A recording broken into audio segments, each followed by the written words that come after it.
Welcome back, everyone. Before we dive in, make sure you drop your thoughts and the lessons you took from this story in the comments. And don't forget to like and subscribe. Let's get into it. My name is Rochelle Holloway. I am 37 years old, a full-time pediatric nurse, and for nearly a decade I had been the person making my household run. The mortgage, the groceries, the utilities, the endless invisible labor that keeps a family from coming apart at the seams. For the last 3 years, since my daughter Amara was born, there had been daycare tuition, pediatric bills, backup sitters, and all the small emergencies children bring. So when I opened a baby monitor app in a hotel room in Nashville and saw my husband walking another woman through my house like she belonged there, I did not scream. I went cold first. The detail I remembered later was not cruelty. It was coffee. Derek had set the pot to brew before I came downstairs, which meant he had remembered I needed to leave before sunrise for my nursing leadership conference. The coffee was hot. My travel mug sat beside it on the counter. He had not filled it for me. That was the kind of husband he had become.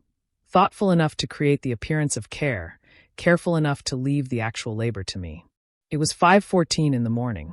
My conference bag was already packed because I always packed the night before. I had my workshop scrubs, my evening clothes, my continuing education folder, and my badge lanyard clipped to the zipper. I do not forget things. I build systems so I do not have to. Before I left, I went upstairs to check on Amara. I always paused on the third stair because it creaked, then touched her doorframe before stepping into the room. She was asleep on her back with one arm flung over her head, the same way she had slept since infancy. I kissed her forehead and breathed in that soft mix of baby wash and clean cotton that only exists in a child's room before dawn. She did not stir. I stood there a few seconds longer than necessary, then went back downstairs and picked up my bag. That was who I was by then. Tender in private. Efficient in motion. Competence disappears when you do it long enough. People get used to the result and stop seeing the effort. For almost 10 years, I had been the one catching every loose thread before it became a problem. I paid bills on time. I remembered deadlines. I scheduled repairs before something broke. After Amara was born, the list only got heavier. For the last 3 years, I had worked extra shifts to cover daycare, school deposits, groceries, and those months when Derek said his numbers were down and his commissions were late. I carried the older burdens of marriage and the newer burdens of motherhood at the same time, and I carried them so steadily that even Derek had started treating that steadiness like a law of nature. He had opinions about what that steadiness did to me. Mostly my body, sometimes my face. After the baby, he developed a way of saying things that sounded harmless if you ignored the timing. He once told me I used to be more spontaneous when I turned down a last-minute dinner because I had a 6 o'clock shift the next morning. On another night, when I had been awake nearly 20 hours, he said he felt like I was never really present anymore. The line that stayed with me was softer and meaner at the same time. He said I had this serious face, like everything was a problem to solve. He said it to the woman who had been solving his problems for years. There had been a time when I thought I knew him all the way through. Back in our first duplex, before the house, before the daycare invoices and split calendars and exhaustion that made whole weeks blur together, Derek used to fry catfish on Sunday afternoons in the cast-iron skillet his mother gave him. Frankie Beverly played from a small speaker in the kitchen window. I would sit on the counter and watch him dust the fillets in cornmeal and think, this is the one. We ate on the couch because we did not own a dining table yet. The walls were thin. The place was small. None of that mattered to me then because I believed I was standing inside a simple, honest life. I loved that version of him long after he stopped being that man. Before I left for the airport, I checked the baby monitor. My mother-in-law had given it to us the previous Christmas after Amara's winter ear infections turned me into a woman who could not sleep without listening for a cough. The camera sat high on a bookshelf across from the crib, angled mostly toward the bed, but wide enough to catch the strip of hallway visible through the nursery door. I kept the microphone sensitivity turned up because I wanted to hear her breathing if she got congested. That morning I confirmed the feed was live, watched her chest rise once on the screen, then locked the front door and got into the rideshare waiting outside. Derek stayed in bed. I did not wake him. He did not ask me to. At the gate, I opened the banking app the way I always did when I had a few minutes to myself. It was habit more than suspicion, the financial equivalent of checking a monitor before a shift begins. One charge stopped me. $312 at Fieldcrest Bistro on Fieldcrest Avenue in Oak Brook, 2 nights earlier. The name meant nothing to me. Derek had told me he worked late that Tuesday and ate at his desk. I remember looking at the charge and turning it over in my mind without quite lifting it into alarm. People forget to mention dinners. Charges happen. My boarding group was called, and I slipped the phone back into my bag. By then the story had already started. I just did not know I was inside it. The conference in Nashville was useful, the kind of long day that leaves you mentally full and physically worn out. 8 hours of sessions on pediatric protocols, staffing shortages, nurse leadership, and retention. I took notes through all of it because information is light to carry and expensive to need later. By the time I got back to my hotel room, my feet hurt and room service had delivered a sad little salad that tasted like it had been assembled by someone annoyed at food. I ate it anyway. At 9:47, out of habit, I opened the monitor app to check on Amara before I went to bed. The nursery loaded first. Dark room. Nightlight glow. Amara asleep on her back, one hand open against the sheet. For 1 second, everything was ordinary. Then the motion bar flashed. Light spilled across the narrow strip of hallway outside her room. Derek crossed the frame first with his tie loosened and his sleeves rolled up. A woman followed him. She was younger than me, hair pulled up, dark-fitted dress, the kind of ease in her body that tells you immediately she is not uncertain about being there. She did not move like a guest. That was the first thing I knew. She moved like someone already familiar with his space. I leaned forward so fast I knocked the salad lid to the carpet. Derek passed the nursery, then came back through the frame toward the kitchen. The woman stopped at Amara's doorway and looked in.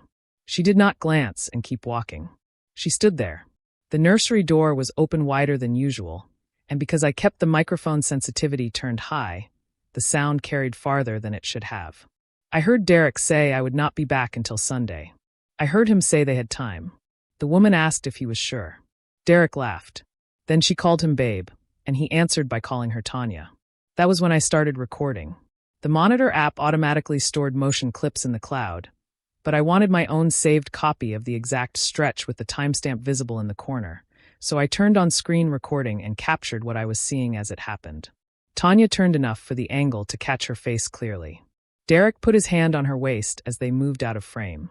The timestamp read 9:52 p.m. I kept the phone steady until they disappeared down the hall. Then I stopped the recording, checked that it had saved, and downloaded the motion clips from the app into a private folder on my phone. My hands were calm. My pulse was not. I booked the first flight home the next morning. One way. No checked bag. Then I reopened the banking app and went back 6 months instead of 1. I traced every charge the way I would trace a symptom in a chart, backward until the pattern appeared. 11 charges I could not honestly explain. Fieldcrest Bistro. A wine bar in Naperville. Florist purchases that had never become flowers in my home. 2 hotel valet fees. A jewelry store charge that had not become any piece of jewelry in my possession. The amounts were never large enough to cause a scene, which told me more than the charges themselves. This had not been sloppy. It had been managed. On the flight home, I made 2 lists. The first was what I need. Under it I typed, complete banking records, phone logs from the shared plan, any documents he has moved off our common desk, full timeline, someone I trust, attorney referral. The second was what I will not do. I wrote, cry in front of him, accuse without proof, disturb anything I cannot replace exactly, move before I know the full shape of it. I did not rehearse speeches. I did not imagine a dramatic confrontation. I know the difference between action and performance. I had no interest in performance. During my layover, I called my best friend Claudette Barnes. We had met in nursing school and kept each other alive through the first years of work and adulthood. I did not tell her everything from the jet bridge. I said only that I had come home early and needed her to be available this week because something serious had happened. There was one quiet beat on the line, then Claudette asked what I needed first. Not what happened. Not whether I was all right in that performative way people ask when they really want details. She asked what I needed. That was how I knew I had called the right person. I got home at 10:43 in the morning and sat in the rideshare for exactly 90 seconds before opening the door. Derek's car was in the driveway. Inside, the house was too clean. Not family clean. Not ordinary Saturday clean. It was the kind of clean that feels like someone trying to erase evidence from the air itself. Counters wiped. Floors done. Fresh candle burning in the scent I only used for company. Windows cracked open to move the house smell out.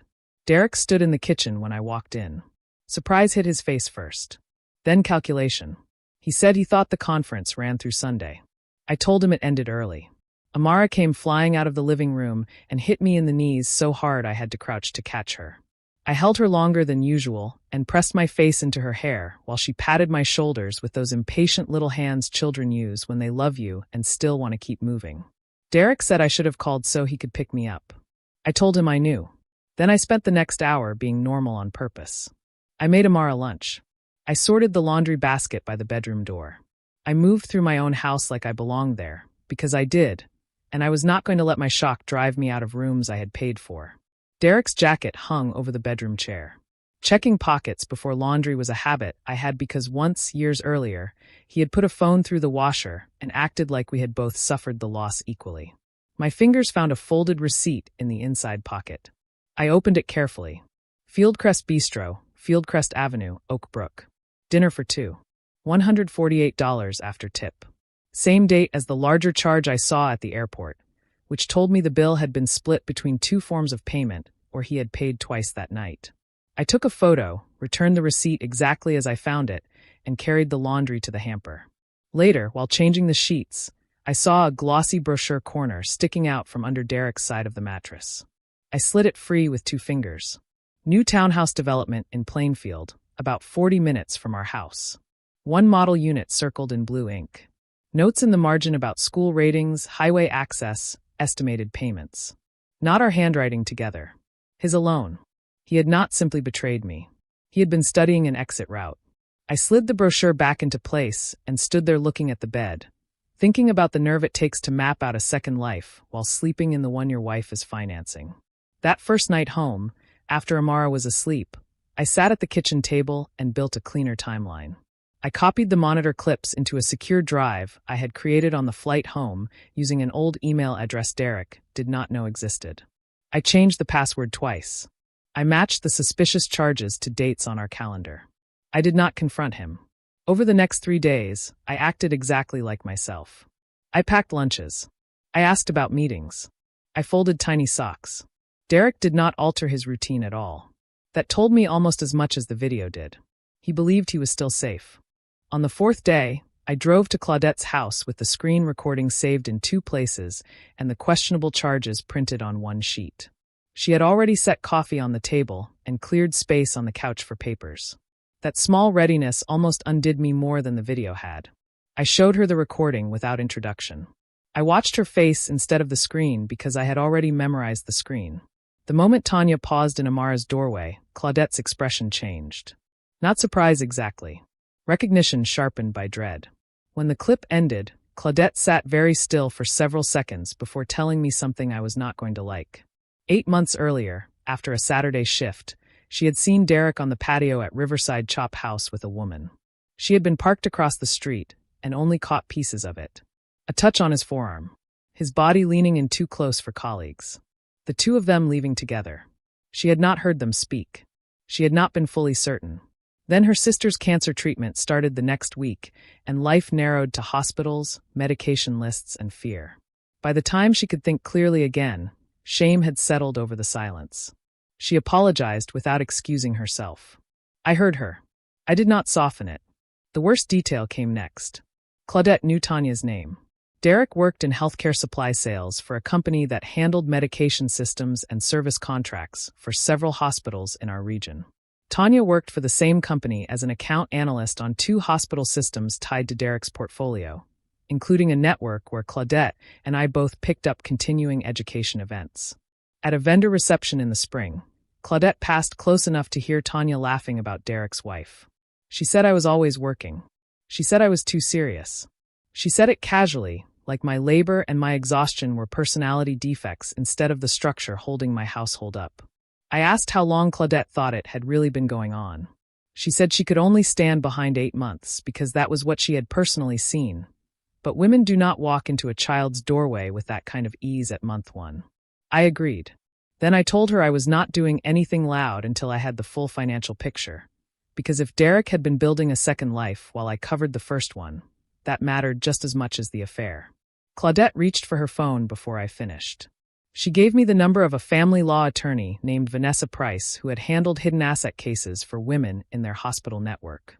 Claudette said Vanessa was sharp, precise, and unimpressed by theatrics. That sounded exactly right to me. My appointment with Vanessa happened that Friday in an office above a bank in Wheaton. She had a calm face, a clean desk, and the kind of listening style that made me speak carefully because I could tell she would notice if I exaggerated even once. I gave her the short version first. Video evidence. Questionable spending. Townhouse brochure. Likely work policy issue because the other woman was on Derek's account chain. Vanessa asked only clarifying questions. Had I entered any password-protected account that was not mine? No. Had I copied only documents from shared spaces or joint accounts? Yes. Good, she said. Keep it that way. Vanessa explained that cheating itself would not decide everything, but dissipation of marital assets absolutely mattered, especially if one spouse had been diverting money while the other covered core family expenses. She told me to gather only what I could access lawfully: joint bank statements, credit card records, tax returns, phone logs from our shared family plan, mortgage records, daycare invoices, insurance documents, and any physical paperwork left in the house that was not protected. She also told me not to warn him. Men willing to hide money are often willing to move it faster once they know they are being watched. I nearly smiled at that word. Instead, I wrote it down. Over the next 2 weeks, I lived 2 lives inside one body. On the surface, I was still the wife Derek thought he knew. Tired, dependable, not asking too many questions. Underneath that, I became exact. I downloaded 12 months of statements from the joint account and the shared credit card. I pulled our wireless logs and flagged one number that appeared over and over after 11 p.m. and during his supposed late meetings. I matched that number to Tanya's full name through the company directory. I found 3 restaurant charges he had submitted for reimbursement through work on nights he told me he had eaten alone. I found a valet claim tied to a boutique hotel he had described as a client lunch. Saturday morning, Bertie called. Bertie was Derek's aunt, 61 years old, retired from teaching, and one of the few people in his family who had always treated me like more than the woman who kept him organized. She asked if we could meet for coffee, just the 2 of us. There was strain under the request, the kind that told me whatever she had been holding was old enough to be heavy. We met at a diner in Glen Ellen that still had laminated menus and booths high enough to make a hard conversation feel private. Bertie sat down, wrapped both hands around her mug, and started crying before she drank a sip. Derek had come to her in September. He said things were not right between us. He said I had changed after the baby. He said he felt trapped, like he lived with a roommate instead of a wife. Then he asked whether Bertie thought I would manage on my own if the marriage ended. Not whether we should try counseling. Not whether there was a way to fix things. Whether I would manage after he left. Bertie said he also brought up the house, talking about fairness and practicality, saying maybe it would be wiser to sell, split everything cleanly, and start fresh before things got ugly. He was not sounding out a thought. He was rehearsing a story. Hearing that did something colder to me than the video had. The video showed betrayal. Bertie gave me premeditation. While I was working doubles and paying daycare and eating standing up because I was too tired to cook for myself after everyone else was fed, Derek had been quietly introducing his future abandonment to his family as a reasonable plan. He was not confused. He was building sympathy in advance. I asked Bertie for one thing only. I said I needed her to remember the conversation exactly as it happened, not the feeling of it. I needed the words, the timing, and the order. She straightened in that booth while I said it. Shame stayed on her face, but something firmer came in behind it. She told me she would remember. That same afternoon, the sitter texted that she had Amara at the park for another hour. Derek was out. I parked in the driveway, waited long enough to lower my pulse, then walked straight into his home office. I already knew which drawer I wanted. Weeks earlier, I had seen him shift his forearm over a manila folder when I passed his desk. Small movement. Protective movement. The second drawer on the right opened smoothly. Inside was an unlabeled folder. The first page was a savings account statement in Derek's name alone. Opened 18 months earlier. Balance: $15,860. I read every page. The balance made sense because the paperwork made it make sense. There were regular transfers of $300 and $500, but there were also 3 commission deposits he had told me were delayed, 1 tax refund split, and 2 reimbursement checks from work routed into that account instead of ours. March of the previous year, when daycare increased and I picked up extra shifts, he moved $800 there. In June, when he told me his commission still had not cleared and I paid the mortgage alone, the statement showed a $3,000 deposit 4 days earlier. He had not been struggling beside me. He had been hiding money behind me. There were more documents clipped behind the statements. Restaurant reimbursements, mileage reports, 2 account planning sheets with Tanya's name on the shared hospital portfolio, a legal pad page with projected monthly costs for the Plainfield townhouse. I photographed every page, front and back, making sure every date was legible. Then I uploaded the images to the secure drive and emailed copies to Vanessa from the address Derek did not know existed. Only after I had checked each file did I return the folder to the drawer and line everything back up. A good nurse learns early that evidence is only useful if you do not contaminate it. On the desk sat a framed family photo from Amara's first spring. She was 6 months old, round-cheeked and startled by the camera. Derek was grinning. I was smiling off to the side of the frame with Amara against my chest. I remembered that day clearly because I had returned to work 12 weeks after giving birth. My leave had been shorter than it should have been, and Derek's job was in one of its slow stretches again, which meant my paycheck carried us. I had worked 10 hours that day in compression socks with my body still not fully my own. I came home and found music playing, takeout on the counter, and a man in a good mood because his team had won something internal. Someone handed me my daughter and said smile, so I smiled. I looked in that picture like a woman who had everything handled. Maybe that was the first lie even I believed about myself. A few days later, Derek came home with Thai food and the easy energy of a man who still thought his life was intact. He announced the dishes while unpacking them, as if he were doing something generous. Pad Thai for him, curry for me, spring rolls to share. He asked whether the sitter had brought Amara back. He complained about traffic. He thanked me for handling a plumber call he had forgotten. I set plates on the table and answered him like a woman whose husband had not been building a second account and a second address. Every normal exchange became part of my strategy. I wanted him relaxed. I wanted him to keep underestimating me. Vanessa and I spoke twice more before I confronted him. By then I had enough to file. Video evidence, documented spending, proof of the hidden account, reimbursements diverted away from marital funds, Bertie's statement about September, and phone records tying Tanya to his late-night calls. Vanessa prepared a petition along with temporary financial restraints so large assets could not be moved once he was served. She also reviewed the workplace issue with me. Derek and Tanya's relationship did not matter to his employer because it offended me. It mattered because they were on the same client chain, disclosure rules existed for that reason, and at least 2 dinners appeared to have been billed to work as client development expenses. Facts, not fury, Vanessa said. Facts survive. So I wrote a short complaint to Derek's company compliance office and attached only what I could support. The reimbursement dates, Tanya's role on the same regional hospital portfolio, and one still frame from the home video with the metadata preserved. I did not speculate. I did not insult either of them. I stated that there appeared to be an undisclosed personal relationship between 2 employees working on overlapping healthcare accounts, and that several expense submissions connected to those dates seemed mischaracterized. Then I sent it. I did not file that complaint to feel powerful. I filed it because they had built part of their affair on top of professional rules they assumed no one would ever check. 3 days later, Derek decided the timing suited him. Amara was asleep. The dishes were done. The kitchen smelled faintly of soap and rice. He sat down across from me at the table, folded his hands, and took a preparatory breath so practiced that I could see the outline of the speech before he began. He said we needed to talk about us. Then he delivered exactly what Bertie had described, only smoother now. He said he had been unhappy for a long time. He said we had grown apart. He said he loved me and always would but was not in love with me anymore. He said maybe I had felt it too and just had not wanted to say it. He said we needed to think practically for Amara's sake and maybe start fresh before things got complicated. I let him finish. Every word. Every pause. Every carefully measured note of reluctant reasonableness. When the kitchen went quiet, I looked at him and said I knew about Tanya. Nothing in his face exploded. His chin lowered a fraction. His fingers tightened. The air changed. I told him I had video of her in my house with our daughter asleep down the hall. I told him I had the account statements from his office drawer, the reimbursements, the phone records, and a witness to the story he had been telling his family since September.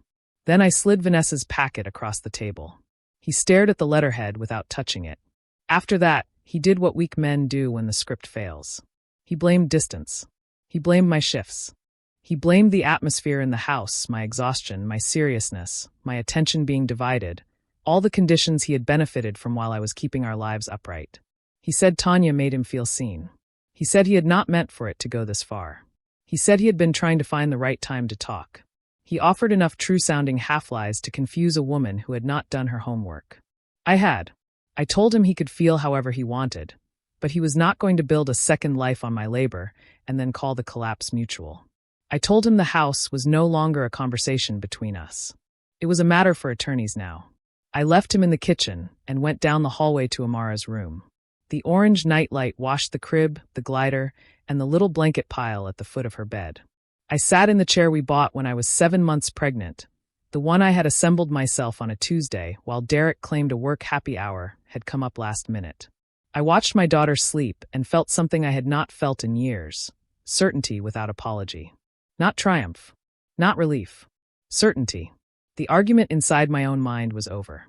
The truth had remained standing after every excuse was cleared away. Derek spent the next morning on the phone.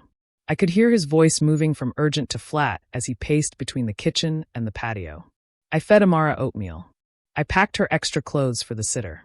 I texted Vanessa that the confrontation had happened and asked when service would go out. She replied that the papers would be filed that afternoon and the restraining notice on marital funds would follow. Derek tried once to approach me directly while I was buckling Amara into her car seat. He asked whether I really wanted to do this. I asked which part he meant, protecting my child, documenting the money, or refusing to sponsor the lie any longer. He stepped back without answering. He moved into the guest room first, then into a furnished short-term apartment 10 days later after Vanessa secured temporary orders preserving the house and routine for Amara. Nothing about those early legal weeks was glamorous. It was paperwork, calendars, affidavits, and scanned files at midnight after a shift. It was me sitting on the floor cross-referencing statements while Amara napped. It was Derek's lawyer trying to soften the hidden account into a harmless savings cushion and Vanessa returning the phrase with dates and numbers until the cushion looked exactly like what it was. Money siphoned away while I covered the family. Calm is a hard thing when it is precise enough. The compliance review at Derek's company took 6 weeks, which felt much more believable to me than any fantasy of instant justice. Institutions move at the pace of liability, not emotion. I did not chase updates. I let the process exist off to the side while the divorce moved through its own channels. I learned the outcome later through disclosures and through the sudden changes Derek's lawyer wanted treated as background. Derek had been removed from the hospital portfolio. His promotion track was suspended. A formal conduct warning went into his file. Tanya was reassigned off the shared accounts and transferred to another regional office after the review closed. None of it was dramatic. It was administrative. That suited me.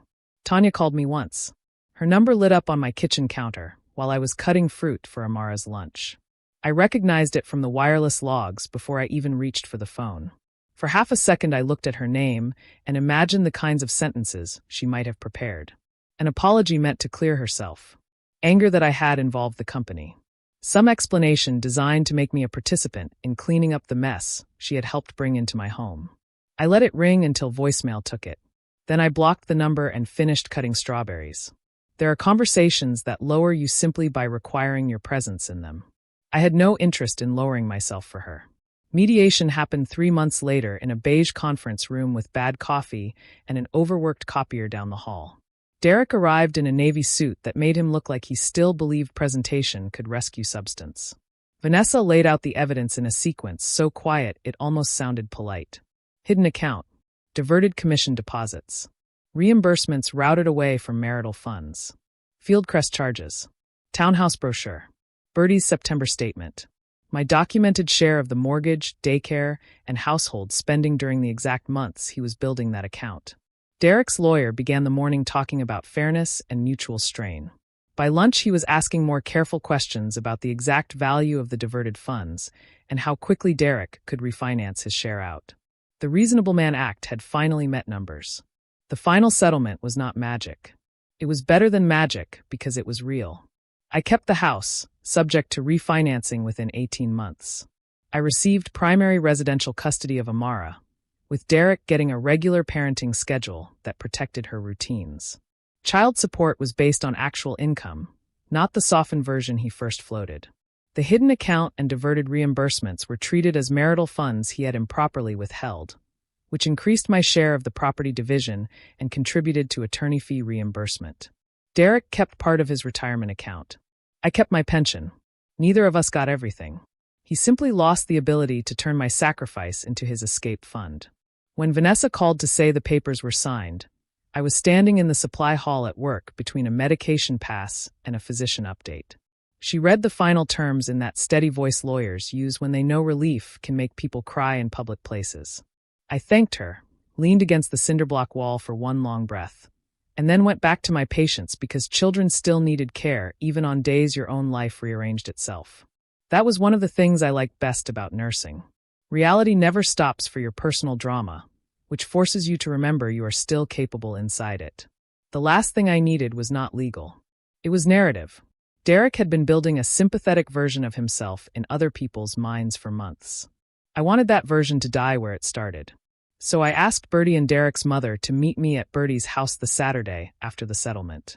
I asked Derek to come too. Bertie set out water and nothing else. No coffee. No casserole. No false hospitality to soften the task. Derek's mother sat on the sofa with her hands clasped so tightly her knuckles showed white. Derek took the chair nearest the window like a man who wanted an exit. I sat where I could see all of them and told the truth once, in order, without embellishment. I told them about the video. I told them about Tanya standing in Amara's doorway. I told them about the hidden account, the diverted money, the townhouse brochure, and the way Derek had gone to Bertie in September asking whether I would manage on my own before he had spoken honestly to me once. I laid out the timeline the way I would lay out a patient chart: date, event, consequence, source. Derek's mother covered her mouth halfway through. Bertie never once looked at him. She stared at a point just past his shoulder like a woman grading a final failure. Derek tried to interrupt twice. The first time I kept speaking. The second time his mother told him to be quiet. After that, he said nothing. When I finished, the room stayed silent for several seconds. Then Derek's mother asked whether there was anything she could do now. She was crying quietly by then, not because she doubted me, but because believing me required her to rearrange her son in her own mind. I stood, picked up my purse, and gave her the only true answer I had. I said she could raise better men and believe women sooner. Bertie closed her eyes when I said it, not in disagreement, but in recognition. Then I thanked her for the room and walked out before anyone could ask me to stay longer than truth required. 14 months later, the coffee was hot when I drank it. That sounds small until you have spent years drinking everything lukewarm, because someone else always came first. On a Saturday morning, I sat at my kitchen table while Amara colored a purple elephant with the seriousness of a child handling state business. The living room wall behind me was painted a deep terracotta I had wanted since before we moved in. Derek used to call it too much. I had it painted the second week after the refinance closed. It was not revenge. It was simply the first visible decision in that house made entirely for my comfort. 3 months before that Saturday, I was promoted to charge nurse. My unit director slid the folder across her desk and told me she thought I had been ready for the role long before I could fully step into it. I signed the paperwork, thanked her, and after work bought myself a pair of small gold hoop earrings from the department store near the hospital. They cost $83. I paid without flinching because the money was mine and the choice was mine, and there was no hidden second ledger attached to it. Small things feel different when they are not subsidizing someone else's deception. Claudette and I developed a monthly dinner ritual after everything settled. Never at Fieldcrest. We found a place across town with good lighting and warm bread, and eventually the hostess started seating us at the same corner table without asking. One night Claudette laughed so hard she knocked over the bread basket, and I laughed with her until my eyes watered. A woman at the next table smiled over at us, and I remember thinking that the version of me Derek had tried to name into existence was gone now. I was not too serious. I was not absent. I was not difficult to love because I worked hard and noticed things and expected honesty in return. In October, I walked Amara into her new preschool with a backpack nearly as big as she was and shoes that lit up when she stepped. She held my hand for half the walk and then let go because something colorful in the hallway caught her attention. At her classroom door, She found the cubby labeled with her name, hung up her backpack, and turned around once to make sure I was still there. When she saw me, she gave a quick wave and went right back to what mattered next. I stood in that doorway a few seconds longer than necessary and felt a lightness so physical it was almost another form of breath. Not because life had become easy, because it was finally my own. I heard months later that Derek and Tanya had ended things. Claudette passed that information to me over dinner the way people pass weather updates they know will not change your plans. I was not surprised. Affairs thrive in secrecy, in flattery, in stolen hours financed by someone else's stability. They rarely survive daylight, commuting, child support calculations, legal discovery, and the ordinary reality of who people are once the performance ends. Derek rents a one-bedroom apartment now. He picks up Amara on Wednesdays and every other weekend. He is polite with me, careful even, and I match his tone exactly. No more than courtesy. No less than that. Sometimes people imagine that what freed me was catching him. It was not. Catching him was only information. What freed me was finally believing my own observations without waiting for someone else to approve them. Derek mistook my quiet for passivity. He mistook my restraint for blindness. He mistook the fact that I did not perform every wound out loud for weakness. That was his first mistake. His last mistake was believing that if he left carefully enough, I would keep carrying his version of events after he was gone. I did not. I carried the facts instead. They were lighter. He never understood the difference between being watched and being known. He thought because I was not shouting, I was not seeing. He thought because I kept the house running, I would keep his lies running too. But by the time he finally looked up and realized the story he had written for me was over, I had already stepped out of it. I was no longer trapped inside his explanation of my life. I was standing in my own kitchen, drinking hot coffee, with my daughter at the table and the morning coming clean through the windows. For a long time I thought survival looked like endurance. It does not. Sometimes survival looks like attention. Sometimes it looks like proof. And sometimes it looks like a woman refusing, quietly and completely, to disappear from what she knows. If you enjoyed this story, please like, comment, and share this video with your friends. Subscribe and turn on the notification bell so you never miss a powerful story drop.